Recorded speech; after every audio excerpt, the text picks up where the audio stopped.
Askreddit asks, people who have gone out for a pack of cigarettes, and never went back to your family. What happened after you left? Serious. I didn't go out for cigarettes. But I pulled a similar stunt. My mom is abusive and I had no spine. So I told her I was going to move in with my dad for the summer.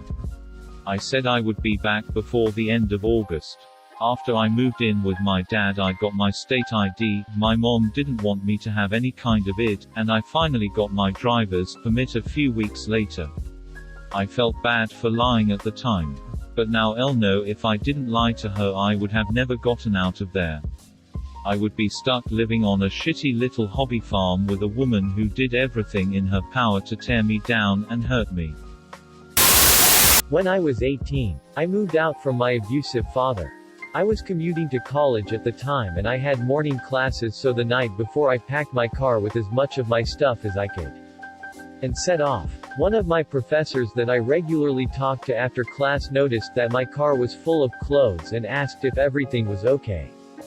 Over lunch I explained my situation, and he offered to take me in. I had already made arrangements to live with my mother. After my classes for the day were over, I went home for the first time since I was a child to live with my mother. I slept on the couch for months before getting my own bed. And we didn't always have the money to eat. But we made it work. I have seen my father one time since then because he swore to me that he had changed. That night he proceeded to get wasted and tried to put his hands on me. I haven't seen him since. And I have no regrets. Edit. Thank you for the gold and silver.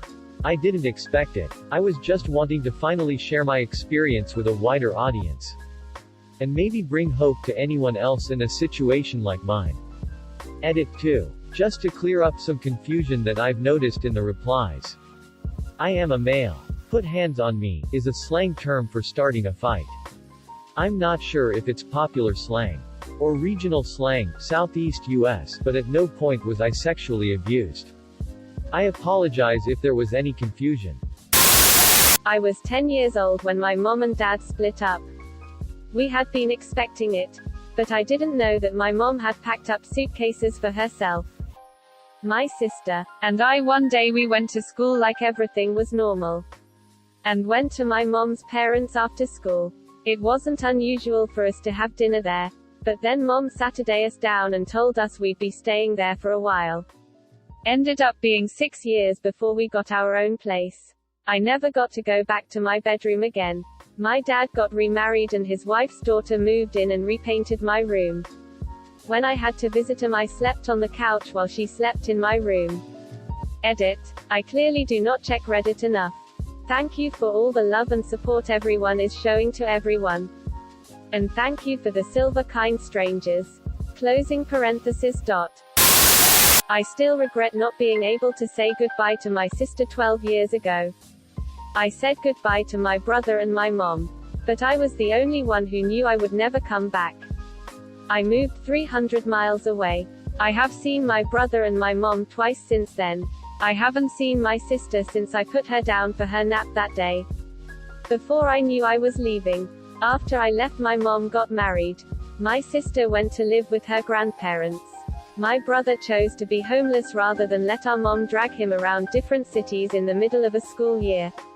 I was able to finish school, which wouldn't have happened if I stayed. I stopped trying to accidentally walk in front of traffic or overdose on my prescriptions. Started eating food. Got basically blackmailed into seeing my mom after 6 years while my ex pretended we were together. I finally found a family that actually liked me. Met my boyfriend. Friends for 8 years. Together for 4. Got my own cat. Have my own apartment with bills paid early. Overall it has been great in between my mom popping into my life. When I was 16, I moved out without telling my stepdad.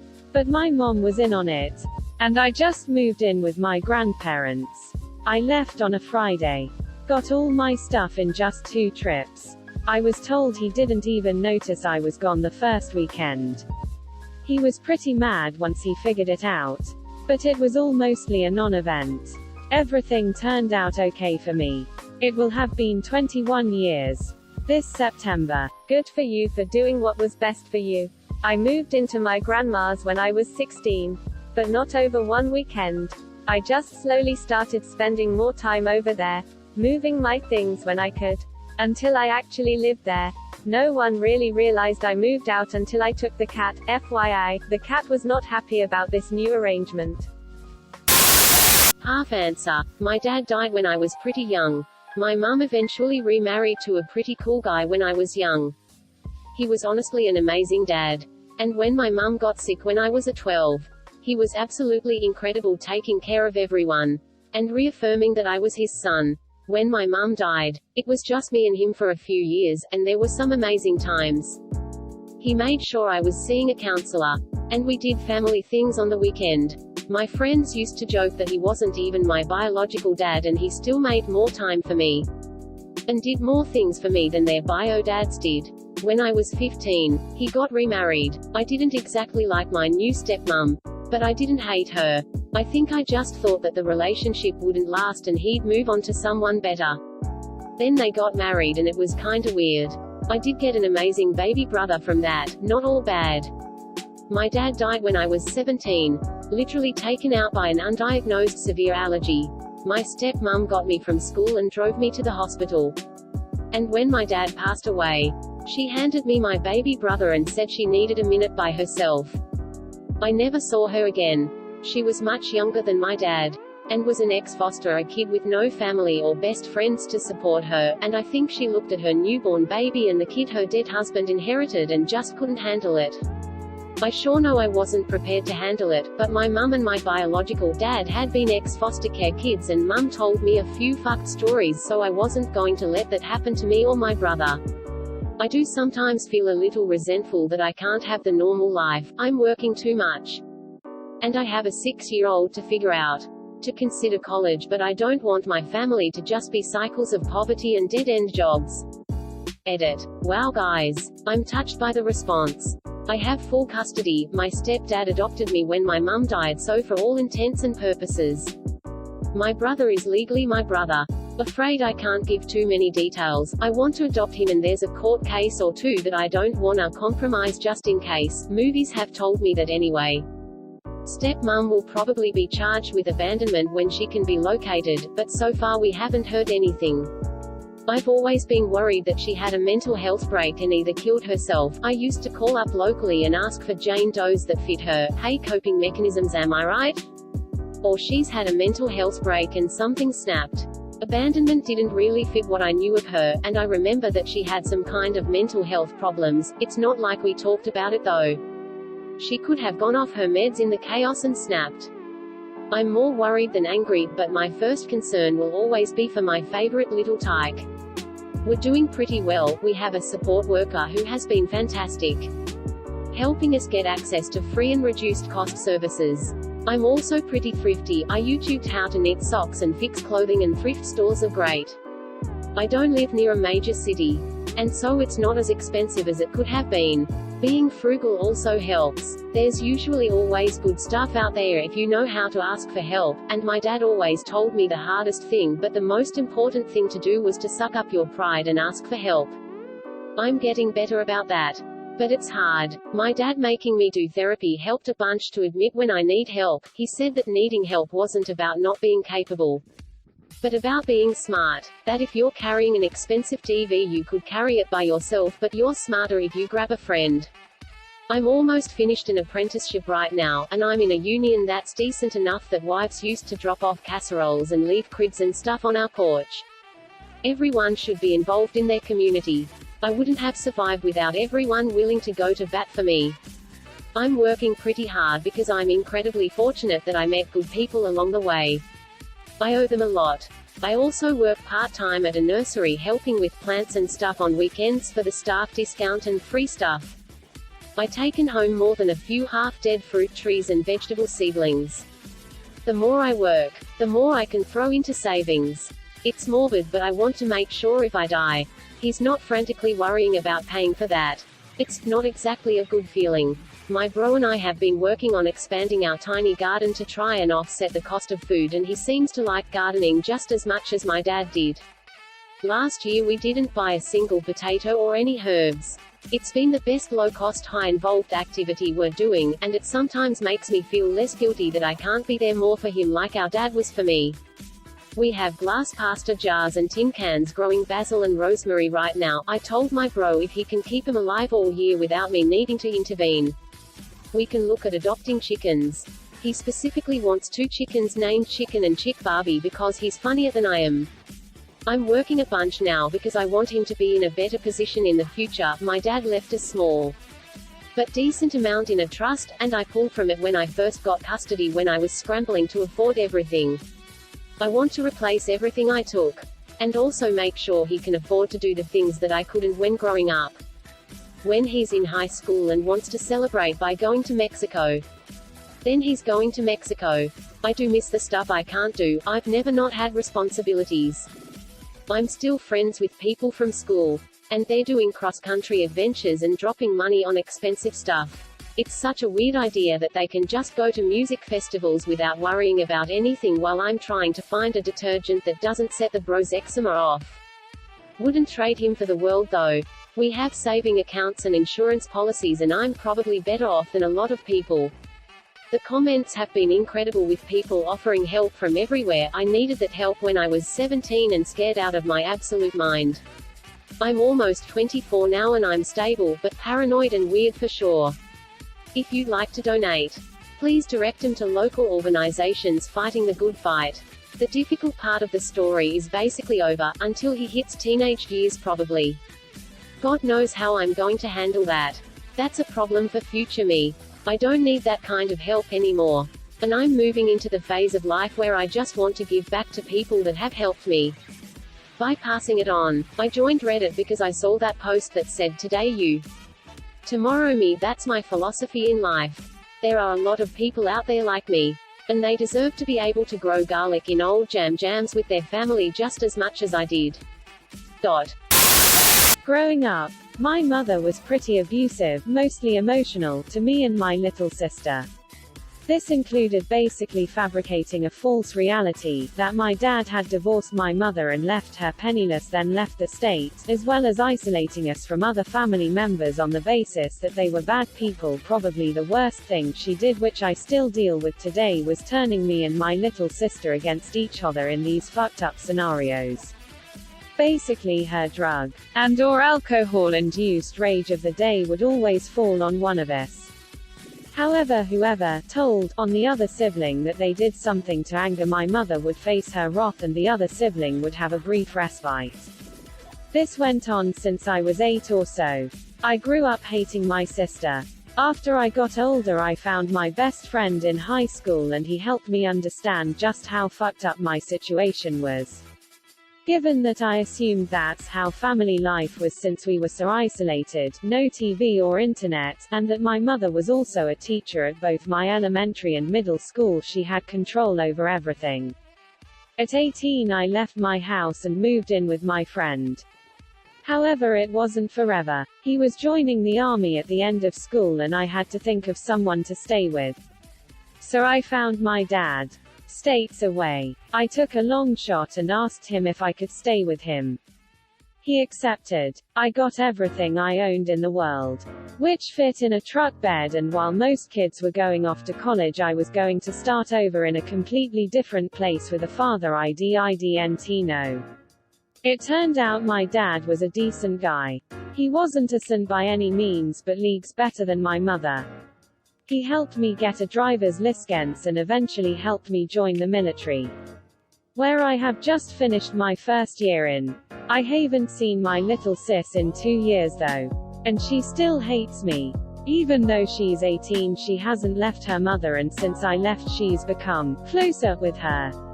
I regret not trying harder to be there for her every day. But as for my life now, I have 3 years left in the military, then I hope to go to college and become a pilot. None of which I ever thought of when I was living under my mother's roof. Edit. Holy fuck! Exclamation mark. This blew up so much from what I expected initially. Thanks so much for everyone's kind words and advice.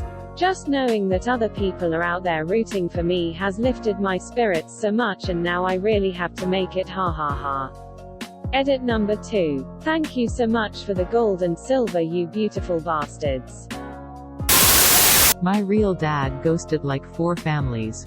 His first family, he had a son. He was in that family for 13 years. His son had a motorcycle wreck and ended up in intensive care. A year later he ghosted that family and moved to a new state. Just up and left. Didn't take anything but his clothes and his car. Second family, he had a daughter. He left almost immediately. Then he moved to another state. And married another woman. And had 2 more kids whom I've never met or spoken to. Don't even know their names, tbh. Jake, John, Jordan, Josh, something with a J. He went out for a pack of smokes and never went back, his own words. Then he met my mom. And had my sister first. He ghosted my mom 2 years later. Then showed up for some quick whoopee. And I happened. He ghosted her, but didn't leave the state. She called the cops, and my first memory is of the cops bringing my dad to the house in cuffs and letting him go. Only for him to attack my mom while she was holding me, and she dropped me. Then the cops arrested him. He wanted out. He got out. He had 2 more marriages. But no kids. It's his mo to shack up with well-off women and mooch until they either kick him out or he gets bored. It's really fucking painful to see.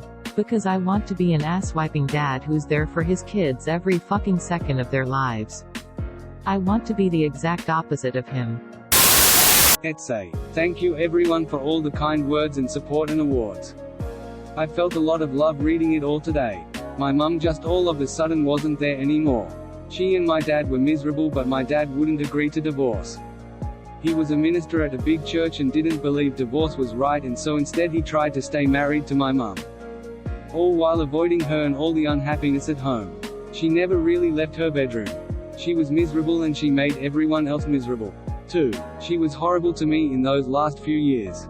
We had been really close before that. She started moving stuff out of the house little by little when no one was home. Like, one day a bookshelf would be gone. And we'd all notice but just kind of go on with our lives. And it bothers me very, very much. But her moving out was so abrupt and so ambiguous that I don't remember specifics about it. Like, I don't know if it was during the school year or over summer, I don't know where I was or what was different when I came home that day, but at some point, she didn't live there anymore. I was 14. My dad told me that God told him she would never come back. I looked up to my dad a lot. He was kind of on the same level as God in my mind, so I believed him. He soon after started dating another woman, secretly because the church didn't know he was divorced yet. He intended to marry her as soon as possible. I remember I had to pose for family photos with this new woman and her 2 kids.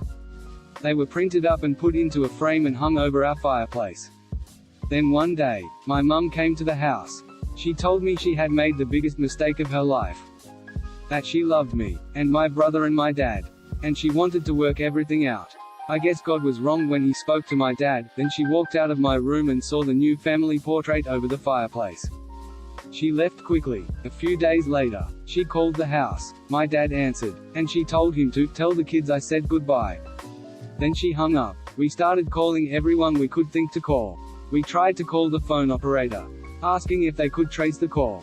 This was 1995, so no caller ID or cell phone with a callback number. A bit later that night, my new stepmom-to-be came over and pulled my dad aside. She saw a car at the end of our neighborhood that looked like my mom's. My dad called 911. Everyone showed up. My mum had taken a bucket of pills. She was barely alive. They took her to the ER and pumped her stomach and intubated her. They told my dad to call my brother so he could come say his goodbyes too. I was let into the room for a while. I looked at the machines and they were plugged into the wall, and I stared for a long time thinking I should unplug it because she really didn't want to be revived, and I couldn't understand why we were doing all of this. But then a nurse came in and said I had to leave while they did stuff. My mum survived. My dad married the other lady. I think this messed me up, and I honestly can't believe I've typed up this entire recollection. I don't think about it very often, and maybe that's why I can't remember the details of the day I realized she'd moved out. TL. Doctor, don't move out and leave your family without so much as a note. And don't tell people God told you stuff. First it was that he went out for milk. Dad told me as the eldest surviving kid I was the man of the house, until he got back. So it was my obligation to help, defend, take care of them for him until he came back. He never came back. Wow, how many kids were you left to look after? I hadn't started a family of my own yet, but I was engaged to my ex who I just ended up ghosting, after a few years. It was several years ago and he had to move back to Tokyo for his job. We met in the US while he was an expat, so he asked me to come live with him. Moved. Met the family. All that stuff. Then, one day I came down with the flu and was miserable and was so weak I couldn't even walk myself to the toilet. He was trying to come on to me several times that day and I kept refusing because of obvious reasons. Then I was in the middle of sleeping and he started to take off my clothes and have sex with me while I was sleeping after already refusing it to him. I woke up and was like WTF and made him stop. Then I pretended to be asleep till he left for work the next morning. Packed my shit, and left. Dropped the key off at concierge and hurried out of that building in a huge panic. Never spoke to him again. Cut off all contact immediately. I booked hotels for a couple of weeks and met my, now, husband. Edit.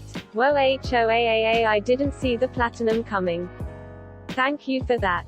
Exclamation mark. And thanks everyone for all the supportive comments. Exclamation mark. Big surprise.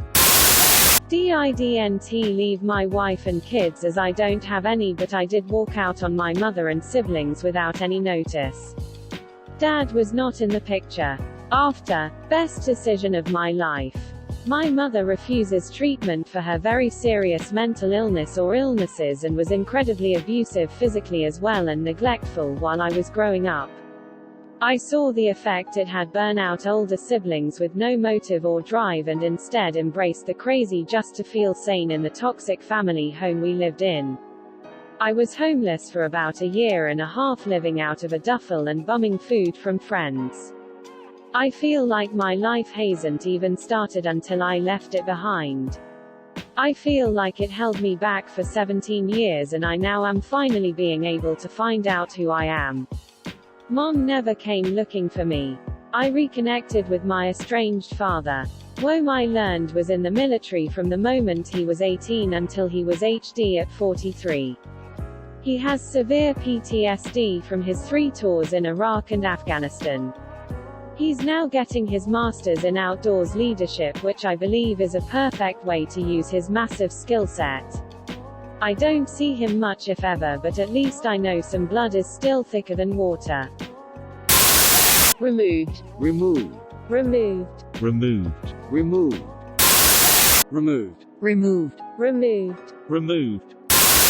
I was a toddler, 2 or so. After 9/11 my mother moved up to Vermont with her boyfriend who, for what it is worth, is now in federal prison for first-degree murder of another girlfriend.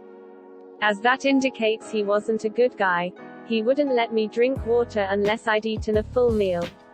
And I was 2, so my mother had to serve fruit with every meal so I'd have moisture and let me drink water while he was at work.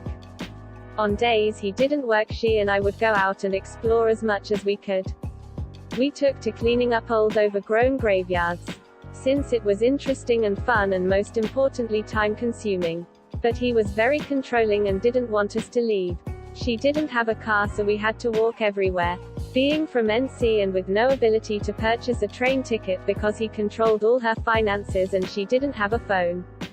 She was forced to use a payphone to contact my grandparents to fly up and come rescue us and fly us back. And had to tune it with his work schedule to make sure he wasn't there when they came because she thought he might try to hurt me if he saw them come to take us. Wouldn't let you have water? WTF is wrong with some people. So fucking bizarre. My mother went to get a pack and dinner. She got pulled over. From what I understand, she kept moving her purse around and the cop searched it. She had coke and weed in it. I knew she smoked weed. But no clue she did coke. Ended up moving in with my father, divorced. An ugly one. While I was initially upset, I realized it was probably the best thing to happen to me. Moving in with my father allowed me to do so many different things.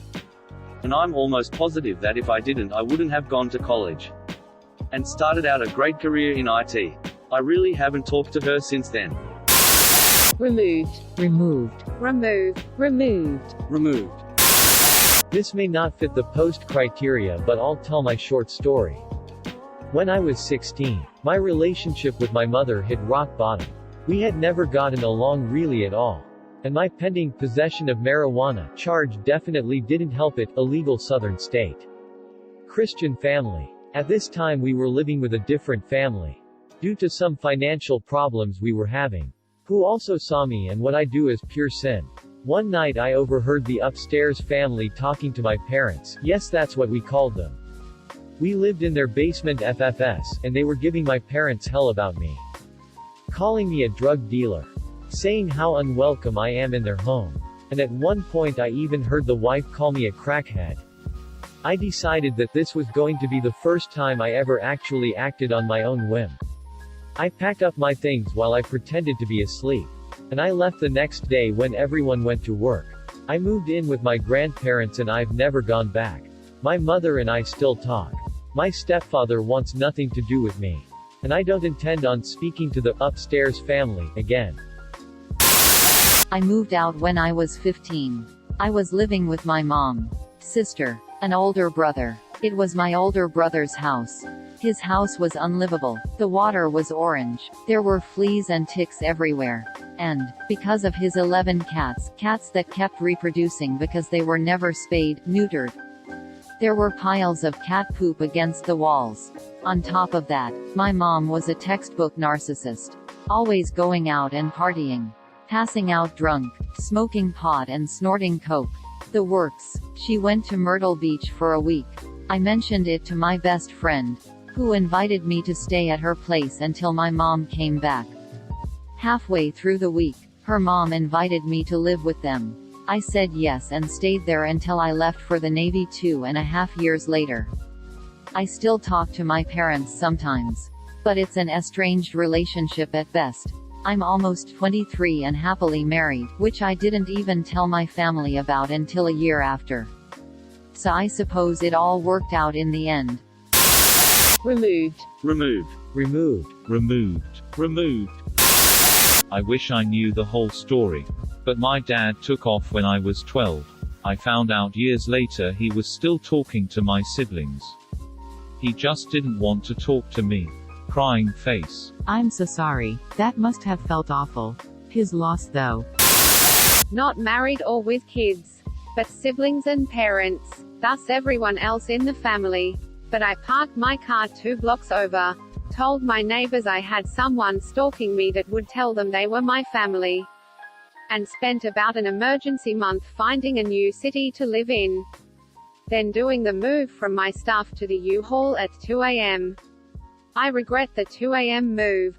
I'm sure it wasn't quiet. I liked and tried to respect my neighbors. Even now. And lying to them was fucked up.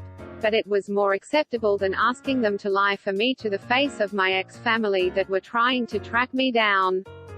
They'd know if my neighbors were lying. That something was up, to keep nosing about. I seriously don't know what happened next. I never want to inquire to find out. They have money to hire a private investigator. They would. I don't want to make it easier for them by showing back up in the same old place as I was before to see what happened in the aftermath with them.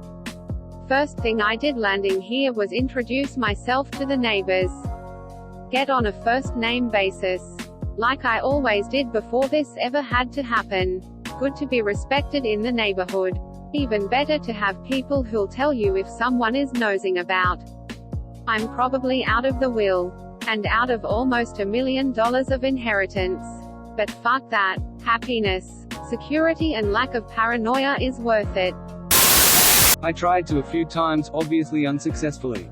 As I went back, but not of my own volition. So I'm not entirely sure if this counts. I was legally an adult at the times of these incidents and do have diagnosed issues mentally now. Most of them stemming from my abusive mother. When she had been yelling and yelling and yelling for hours about my issues remembering things. 2 hours, to be exact, from 10 p.m. to just a little after 12 a.m. When she finally stopped, I just walked out of the house and intended to keep going. Telling her I was going for a walk. She ran outside and started grabbing at me and eventually threatened to kill my fish by flushing him to get me home. A similar incident occurred. Her yelling at me for hours, chasing me into my room, forcing the door open and forcing me to let her continue to yell at me while I struggled to breathe.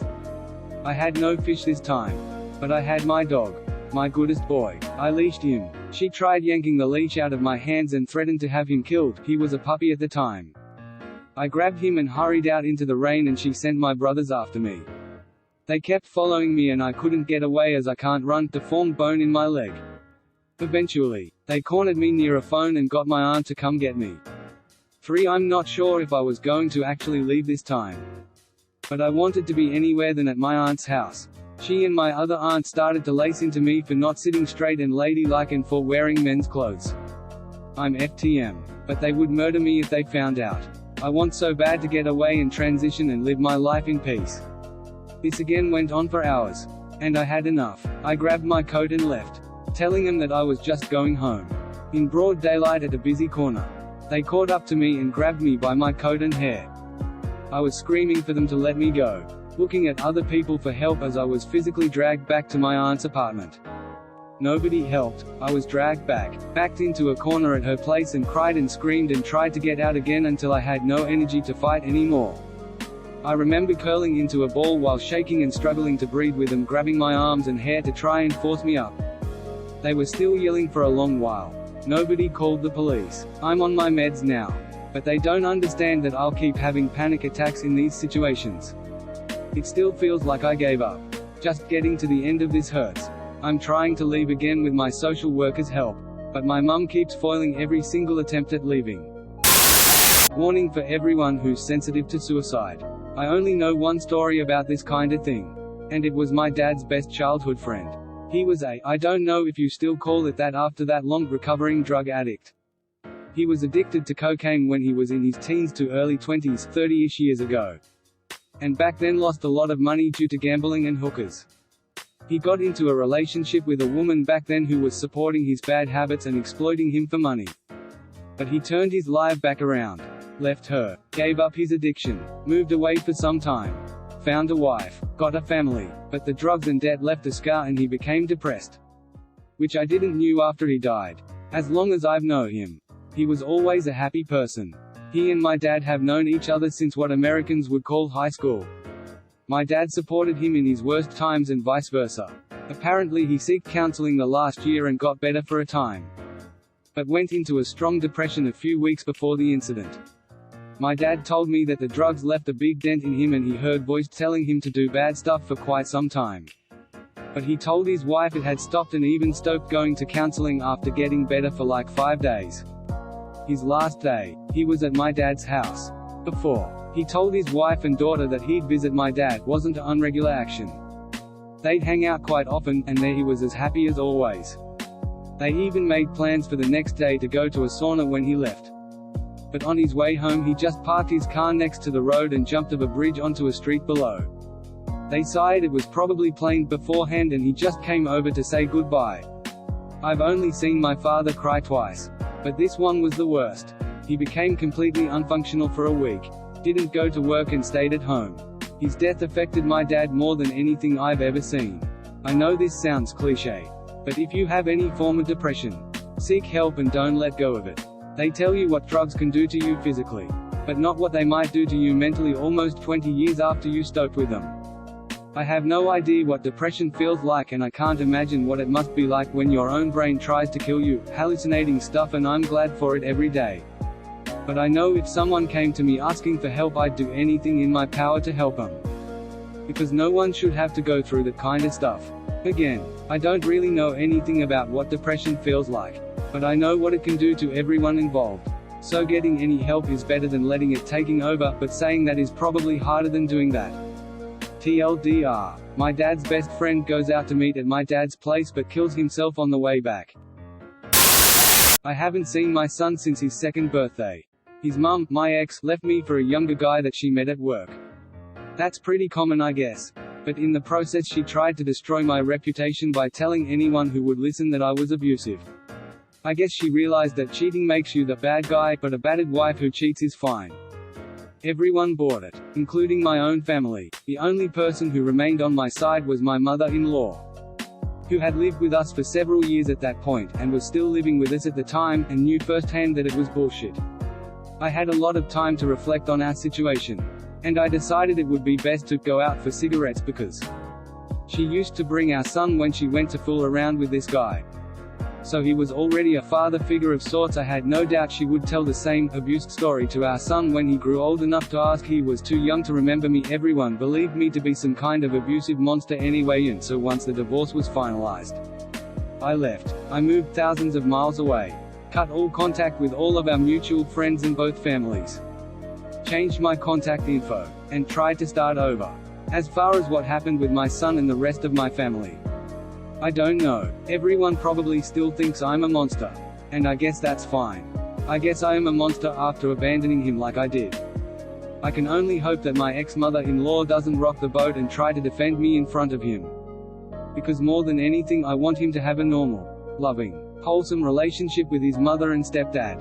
As far as what happened to me, I'm successful in my professional life but a mess personally.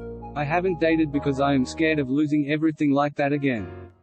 And I haven't made any new friends because I fear they'll drift away when they discover my past. Most nights I still have dreams about my ex-wife and son, but their faces are smudged because I don't remember what they look like, and I got rid of the photos long ago. I don't really eat out, or travel, or have any ambitions anymore. I guess the most succinct way to put it is that I've become a hermit that is just waiting to die. I was 14 and literally went out for a pack of smokes. I was visiting my estranged dad and his newest family in another state. I was meant to live there as my mom pawned me that way since she was a pill-popping alcoholic at the time. I didn't know that, and he hadn't been in my life for years. When I got there, I was really excited to visit and hang out, but he immediately tried to dictate me without any remorse for being gone or getting to know me again. I wasn't having any of that. So he slapped me across the face. They passed out and I headed out for smokes. I had quit prior to, but decided to start up again. 3 miles later in Hickville, I got my smokes. I ended up hitchhiking back and they were just waking from a nap. I told him I didn't want to stay, so he later dropped me off at the nearest Greyhound without any words. Fast forward to 20 years later. He had a massive stroke and was just diagnosed with dementia, so he couldn't talk much. He could say, yeah, and a few things. I hadn't spoken to him this entire time. So I drove and flew for 36 hours to spend 12 hours with him. I was sitting next to his bedside and it was quiet. That's when I told him I forgive him. I knew it was the last time I'd see him. He wanted to say something, but couldn't. He cried, and said, yeah. I just replied, I know, I'm your favorite child. We laughed super hard. He died a year later. In 2015. Sometimes closure isn't for them. It's for you. Thank you for watching. Please like and subscribe to support the channel, and above all, have an excellent day, you amazing people.